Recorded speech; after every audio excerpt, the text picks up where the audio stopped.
So friends, आज हम बात करने वाले हैं क्लास 9th का हिस्ट्री चैप्टर नंबर 3 नाथसीवाद और हिटलर का उदय का फुल चैप्टर एक्सप्लेनेशन, जो कि आपके एग्जाम के लिए बहुत ही इंपॉर्टेंट है। सो आप इस नोट्स को नोट डाउन कर लेना अपने कॉपी पर और आप इसे लर्न भी कर लेना, मतलब कि याद भी कर लेना। सो चलिए स्टार्ट करते हैं अपने नोट्स। सो पहले कुछ बेसिक पॉइंट देख लेते हैं नाथसीवाद और हिटलर के उदय का। इसमें प्रथम विश्व युद्ध जो है 1917 से 1918 में दो प्रमुख गुटों के बीच हुआ था, जिसका अंत जर्मनी की हार के साथ हुआ था। और दूसरा विश्व युद्ध 1939 से 1945 में हुआ था। और फिर द्वितीय विश्व युद्ध के बाद जून 1919 में वर्साई की संधि पर हस्ताक्षर हुए, जिसमें जर्मनी के ऊपर मित्र राष्ट्रों ने कई अपमानजनक शर्तें थोपी थी। मतलब कि द्वितीय विश्व युद्ध के बाद जून 1919 में वर्साई की संधि पर हस्ताक्षर किए गए थे, जिसमें जर्मनी के ऊपर जो मित्र राष्ट्रों हैं, मतलब जिसके साथ उनका युद्ध हो रहा था, उन्होंने अपमानजनक शर्तें थोपी थी, जिसके बारे में बात करने वाले हैं। सो हम इस टॉपिक में बात करेंगे कि वर्साई की संधि क्या थी। वर्साई की संधि का पहला शर्त था, उन्हें युद्ध में हुई क्षति के लिए सिर्फ जर्मनी को जिम्मेदार ठहराया गया। मतलब कि युद्ध में जो भी नुकसान हुआ था उसके लिए जर्मनी को जिम्मेदार ठहराया गया। और युद्ध अपराध बोध अनुच्छेद के तहत 6 अरब पौंड का जुर्माना लगाया गया। मतलब कि जर्मनी पर युद्ध अपराध के तहत 6 अरब पौंड का जुर्माना लगाया गया था, मतलब कि इसकी भरपाई करने के लिए बोला गया था। और जर्मनी के सारे उपनिवेश, 10% आबादी, 13% भूभाग, 75% लौह भंडार और 26% कोयल भंडार को मित्र राष्ट्रों ने आपस में बांट लिया। मतलब कि जर्मनी के जितने भी उपनिवेश थे उसको मित्र राष्ट्रों ने आपस में बांट लिया।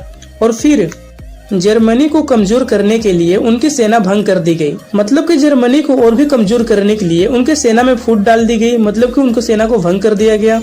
और जर्मनी के खनिज संसाधनों वाले राइलैंड को भी मित्र राष्ट्रों ने अपने कब्जे में ले लिया। मतलब कि जर्मनी के पास जो खनिज संसाधनों का राइलैंड था उसको भी मित्र राष्ट्रों ने अपने कब्जे में ले लिया। सो ये था वर्साई की संधि के कुछ मुख्य शर्तें, जो कि अक्सर एग्जाम में 3 या 4 साल से आ रहे हैं रेगुलर। सो आप इसे नोट डाउन कर लेना।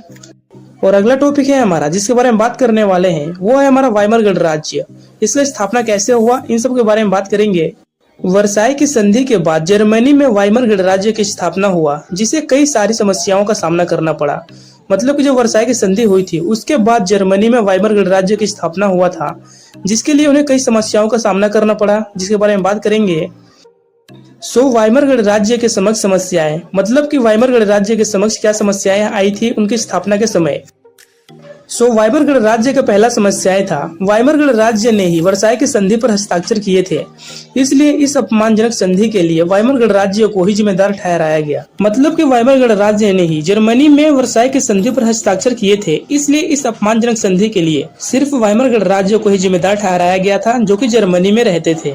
और वाइमर गणराज्य की दूसरा समस्याएं थी, वाइमर गणराज्य को युद्ध हर्जाना देना पड़ा, जिससे आर्थिक क्षति हुई। मतलब कि वाइमर गणराज्य को युद्ध का हर्जाना देना पड़ा, जिससे उनको आर्थिक क्षति हुई थी। और फिर वाइमर गणराज्य को अति मुद्रा स्थापित, मतलब कि जब कीमत बहुत ज्यादा बढ़ जाती है, उसका सामना करना पड़ा। और वाइमर गणराज्य को नवंबर के अपराधी कहकर मजाक उड़ाया जाता था। और वाइमर गणराज्य को स्पर्टलिस्ट लिंग के क्रांतिकारी विद्रोह का सामना करना पड़ा। ये कुछ समस्याएं थी जो कि वाइमर गणराज्य की स्थापना के समय हुआ था। और अगला टॉपिक है हमारा, जिसके बारे में बात करने वाले हैं, हिटलर का उदय। हिटलर का उदय कैसे हुआ और हिटलर था कौन, उसके बारे में बात करते हैं। वाइमर गणराज्य के उपयुक्त कारणों से लोगों का विश्वास उठ गया और वो इंतजार में थे जो उन्हें उनके दुखों से छुटकारा दिला सके। तब हिटलर का उदय हुआ।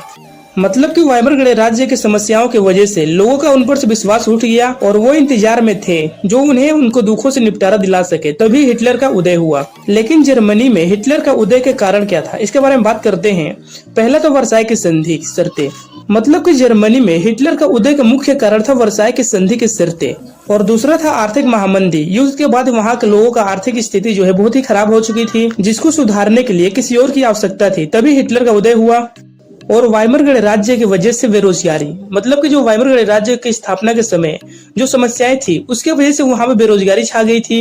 और चौथा कारण था नाजी प्रोपोगेंडा, जिसके बारे में बात करेंगे फुल डिटेल में अगले टॉपिक में, नाजी प्रोपोगेंडा के बारे में। और पांचवा था वाइमर रिपब्लिक की कमजोरियां। ये था कुछ पॉइंट जिसकी वजह से हिटलर का उदय हुआ जर्मनी में। लेकिन हिटलर के उदय के बाद क्या हुआ जर्मनी में, उन सब के बारे में बात करेंगे अपने अगले टॉपिक में, जो कि है हमारा नाजियों का विश्व दृष्टिकोण। जो जर्मनी में नाजी थे उनका विश्व दृष्टिकोण क्या था, उन सब के बारे में बात करने वाले हैं। जिसमें से पहला है हमारा जीवन परिधि, अपने लोगों को बसने के लिए ज्यादा से ज्यादा इलाकों पर कब्जा करना।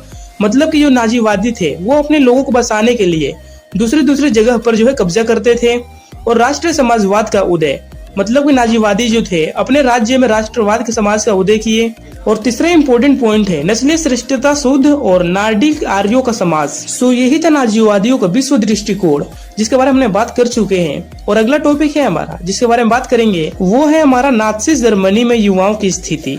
जो नाज़ी जर्मन था उसमें युवाओं की स्थिति क्या थी, मतलब कि जो जेंट्स थे उनका स्थिति क्या थी, उन सब के बारे में बात करते हैं। सो पहला पॉइंट, जर्मनी और यहूदियों के बच्चे एक साथ बैठ नहीं सकते थे। जो जर्मनी और यहूदी के बच्चे थे वो एक साथ बैठ नहीं सकते थे और नहीं बात कर सकते थे एक दूसरे से। और दूसरा पॉइंट है ज्यूसेपी शारीरिक रूप से अक्षम तथा यहूदियों को स्कूल से निकाल दिया गया। मतलब कि जो ज्यूसेपी थे वो शारीरिक रूप से अक्षम थे, मतलब कि स्वस्थ थे, और यहूदियों को स्कूल से निकाल दिया गया था।